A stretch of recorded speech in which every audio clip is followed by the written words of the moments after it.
বিসমিল্লাহির রহমানির রহিম। আসসালামু আলাইকুম রহমতুল্লাহ। আমি কেরালা জাতের সিম বুনে দিয়েছিলাম, তো দেখা যাচ্ছে পোকা এসে পড়েছে, স্প্রে করতে হবে। এখানে কেরালা জাতের সিম আমি বুনেছি, অলরেডি ফুল এসে পড়েছে প্রত্যেকটার মধ্যেই। এখানেও আছে, এই যে ফুল আসছে মাশাআল্লাহ, অনেক বাড়ছে আর কি, গাছগুলো মোটামুটি ভালোই ছড়াইছে। তো আজকে তো মাশাআল্লাহ ওয়েদার মেঘাচ্ছন্ন আর কি, এই আকাশ কালো। সবচেয়ে ভালো লাগতেছে কোনটা, আই মিন এখনো বৃষ্টি নামেনি, বাট আকাশ মেঘলা। আমার তাদের উপরে একটা পাখি দেখতে পেলাম। যাই হোক, তো বাতাসে খুব দুলতেছে, গাছগুলো প্রচুর দুলতেছে, ভালো লাগে আর কি বাতাসের দোলন। গাছ যখন হেলে এদিক সেদিক হয় তখন মানে দেখতে খুবই ভালো লাগে। কাছে নিয়ে দেখাচ্ছি, এই যে প্রচুর বাতাস, ওগুলো। তো ছাদ বাগানে আসলাম এ সময়, মোটামুটি আলহামদুলিল্লাহ এদিকে ড্রাগন গাছেও ফল এবার খেয়েছি অনেকগুলো। ছোট্ট একটা ফল দেখা যাচ্ছে, এই যে অলরেডি পেকে গেছে, বাট সাইজে ছোট। এদিকে আবার একটা ফুল গাছ আছে, এই ফুল গাছটার নামটা আমি এই মুহূর্তে ভুলে গেলাম, কি যেন নামটা। যাই হোক, আলহামদুলিল্লাহ ফুল এসে মোটামুটি ঝরে যাওয়ার অবস্থা।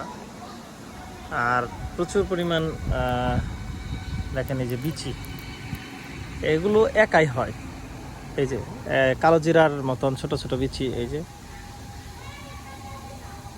এগুলোর ভিতরে থাকে। এগুলো যেমন এখান থেকে ফুটে পড়ে যাবে একাই, আবার একা একাই হয়ে যাবে। গাছ প্রচুর গাছ হয় একা একাই, এদিক সেদিক বাগানে, আমার ছাদ বাগানের ভিতরে মোটামুটি অনেক জায়গায় অটোমেটিক্যালি হয়ে থাকে। আর এদিকে আছে আমার কি বলে মরিচ গাছ। মরিচ গাছগুলো মোটামুটি ফলনের শেষের দিকে, এই জন্য ডালপালাগুলো একটু মরা ধরে গেছে।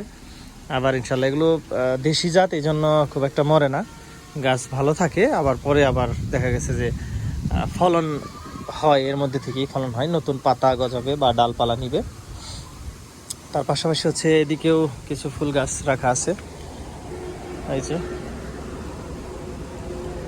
এটা কৃষ্ণচূড়া না, এটা হচ্ছে রাধাচূড়া। কৃষ্ণচূড়ার মতন দেখতে, রাধাচূড়াটা হচ্ছে কি আপনার ছোট হয়, ছোট অবস্থাতেই এরকম ফুল ধরে।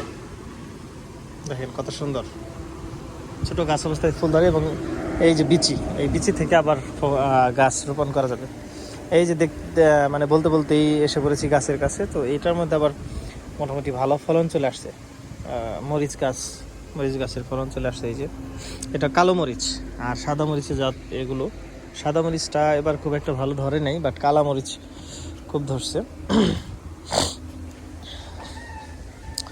আর হচ্ছে এই যে এটা, এই ফুল গাছটা খাটো অবস্থায় প্রচুর পরিমাণ ধরে। আর এই গাছটা খুব শক্তপোক্ত গাছ, এটা সহজে মরে না, প্রচুর ধরছে। দেখেন কি পরিমাণ ফুল ধরছে, আসলে মানে খুবই ভালো লাগার মতন, খুব ভালো লাগে এই গাছটা, আমার কাছে প্রিয়। তো এদিকেও আছে একটা গাছ, বাগান বিলাস বলে এটাকে। সামনে একটা ফুল দেখা যাচ্ছে। তো এগুলো মানে এই শরীর দিয়ে পুরোপুরি ফুল ধরে থাকে। তো এই পর্যন্তই, সবাই ভালো থাকবেন। আসসালামু আলাইকুম রহমতুল্লাহ।